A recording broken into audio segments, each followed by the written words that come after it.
Voltamos agora com a entrevista do dia com Denise Campos de Toledo. E vamos falar agora sobre a crise do IBGE, corte de recursos, suspensão do censo, o impasse do orçamento do governo e o impacto da crise da saúde sobre a economia. Eu converso com Paulo Rabelo de Castro, economista, ex-presidente do BNDES, do IBGE, diretor da RC Consultores. Doutor Paulo, boa noite. Boa noite, Denise, e boa noite a todos os seus muitos telespectadores. E vamos começar falando do IBGE, né? Houve a indicação agora do nome do futuro presidente, Eduardo Rios Neto, que era diretor de pesquisas. Tivemos a saída de Suzana Guerra. Quando foi definido o orçamento, ela alegou questões pessoais, mas sabemos que o IBGE sentiu o corte muito pesado que houve. Se falava aí em 2 bilhões de reais para o censo, com o corte do orçamento chegou a 71 milhões. Como é que o senhor vê essa situação? O senhor acha que o censo ainda é viável? A importância que isso teria hoje para o país? Denise, em primeiro lugar, dizer para os que nos assistem da importância vital do censo. O censo é o retrato da sociedade brasileira, não só da economia.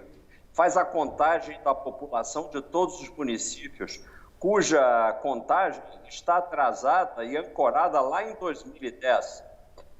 Há municípios que estão com a contagem completamente equivocada e o IBGE nada pode fazer porque ele precisa contar a população numa única data em todos os municípios e não apenas corrigir aqueles que evidentemente estão equivocados. Portanto, a Frente Nacional de Prefeitos, a Confederação Nacional de Municípios, deveria estar se mobilizando junto à Presidência da República para repor essa verba de 2 bilhões. Essa verba pode ser reposta e eu ainda tenho esperança que esse novo presidente, o Arthur Rios, possa tocar para frente a realização desse censo demográfico ainda no corrente ano, que já é um ano de adiamento em relação ao ano base de 2020, o ano passado, quando ele deveria ter ocorrido.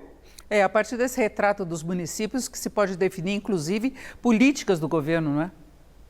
Claro, mas eu repito que é um interesse dos municípios, também dos estados, porque o Fundo Nacional, o Fundo de Participação de Municípios, que é a participação, o coeficiente de participação calculado de cada município nas verbas federais, no imposto de renda, no IPI, para não ir mais longe, e também as participações dos municípios junto ao seu ICMS estadual. Tudo isso é calculado em base de uma população cuja conta, repito, está quase criminosamente desatualizada. Só não é crime mesmo porque o IBGE não tem condição, repito, de fazer atualizações pontuais deste ou daquele município onde esse desvio de informação é mais escandaloso. É preciso contar toda a população numa data dada. E, obviamente, civilizatório, né, Denise? Todas as políticas públicas, a política fundiária, a política habitacional, o Minha Casa Minha Vida, a política de saúde, até mesmo seria interessante por causa da convocação dos 200 mil recenseadores num ano em que estamos enfrentando um tremendo desemprego da população jovem. Seria muito interessante o presidente da República anunciar: vamos fazer o concurso, são em maioria recenseadores jovens, muitos no seu primeiro emprego, depois durante anos agradecem ao IBGE a chance desse primeiro emprego, ou seja, a própria realização do censo em si já contém política social de redimir parte desse flagelo que o coronavírus está causando na economia. Agora, Paulo, nós temos essa questão específica do IBGE, mas o fato é que o orçamento tem trazido grandes problemas, né? Foram incluídas emendas parlamentares que tornam ele inviável do ponto de vista de teto de gastos e com cortes de outras despesas que dificilmente serão cortadas, não é? Essa é uma explicação que o ministro Guedes não conseguiu dar, e é incrível como outros não conseguiram dar, que uma parte desse problema não é do relator, não é do presidente da República, não é malandragem de ninguém, é simplesmente a regra da PEC do teto de gasto, que é ancorada uma variação do IPCA, uma variação da inflação, entre junho do ano anterior, de 2019 e junho de 2020. Até junho do ano passado, você lembra, Denise, que a inflação estava assim, estranhamente baixa, o que fez com que o Banco Central mantivesse a taxa de juros em 2%, etc. E tal. E depois, até dezembro, ela foi a 4,5%.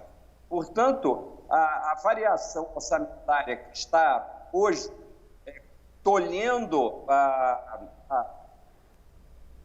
verba pública de ser gasta no mínimo que deveria ser gasto é o fato da regra estar ancorada em junho. Na medida em que uma PEC meramente operacional, sem alteração do acúmulo intertemporal de gastos, bem entendido, jogue para dezembro essa variação, dezembro do ano passado, nós já teremos a solução desse problema, sem, repito, nenhuma variação adicional de gasto nos próximos 2 anos.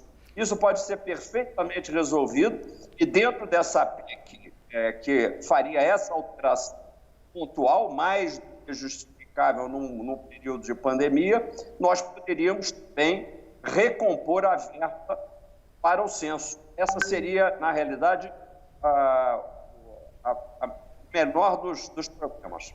Agora, a equipe econômica até pensa em uma PEC para tentar incluir as emendas parlamentares, a volta de programas sociais, a questão do PRONAMP, o programa de preservação do emprego. Agora, o problema é o tempo e a condição política de aprovação de uma PEC, seja ela qual for, não é?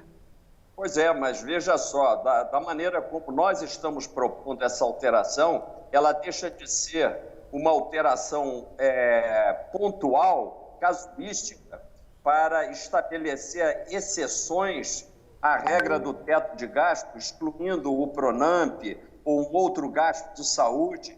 Não, a regra continua sendo uma regra aplicável de forma matemática, deslocando-se apenas a taxa de variação de junho do IPCA, como repito, para dezembro. Com isso, nós obtemos uma variação inflacionária não de 2,1%, como está sendo aplicada, mas 4,5%. Com isso, nós abrimos um espaço da ordem de cerca de 38 bilhões. E como nós precisamos fazer um ajuste para que não haja variação de gasto a mais até 2023, nós podemos trabalhar com um número parecido com 35 bilhões extras, onde, obviamente, cabem também, entre outros, o gasto que foi, a meu ver, tragicamente cortado do censo demográfico, que são meros 2,5 bilhões de gasto. Fica tudo colocado. Aliás, eu quero dizer para você, Denise, eu nunca vi um país tão enrolado com situações que são resolvíveis. Eu que já assisti, eu acho que você também, de certa forma, estudou dificuldades extremas do país nos anos 80, mesmo nos anos 90, antes do Plano Real, nós ficamos escandalizados com como essa turma atual se enrola e não consegue resolver problemas que são perfeitamente solucionáveis. Eu aqui no seu programa, em 2 minutos, estou dando uma orientação, repito, que não acrescenta em nada o fluxo de gastos ao longo do tempo e resolve a questão política. Quem sabe também haja uma má vontade por parte do Parlamento, do Congresso, para realmente resolver os problemas. E como esse, o problema também do acesso aos recursos para combater o coronavírus e outros problemas que estamos vivendo, como, por exemplo, a falta de crédito a micro e pequenas empresas. É escandaloso que o BNDES vá devolver, segundo a programação que a gente lê por aí, 60 bilhões de volta para socorrer o Tesouro Nacional, no ano em que ele precisa socorrer as micro, pequenas e médias empresas, e esse programa, sem a necessidade de atuação de bancos, da banca privada, já seria perfeitamente viável, porque eu deixei esse programa pronto lá. Então, é escandaloso quanto o pessoal tem se colado com problemas, como eu disse, solucionados. É uma pena. O povo está realmente sofrendo muito por essa desgovernança, essa falha de gestão pública que atinge a área econômica do Executivo e que também recebe a colaboração no momento em que, como numa casa que falta pão, todos brigam e ninguém tem razão. É isso, ouvimos Paulo Rabelo de Castro, economista, diretor da RZ Consultores, ex-presidente do BNDES e do IBGE. Então, Paulo, muito obrigado, uma boa noite. Muito boa noite, espero que, quem sabe, essas observações que fiz repercutam no bom senso e na razoabilidade dessa triste governança nacional que nós temos tido até agora, Denise. Obrigado pela oportunidade. Obrigada, com vocês agora. Bem, o Jornal da Gazeta termina aqui. Nós voltamos amanhã a partir das 19 horas. Uma ótima noite para você e até lá. Boa noite.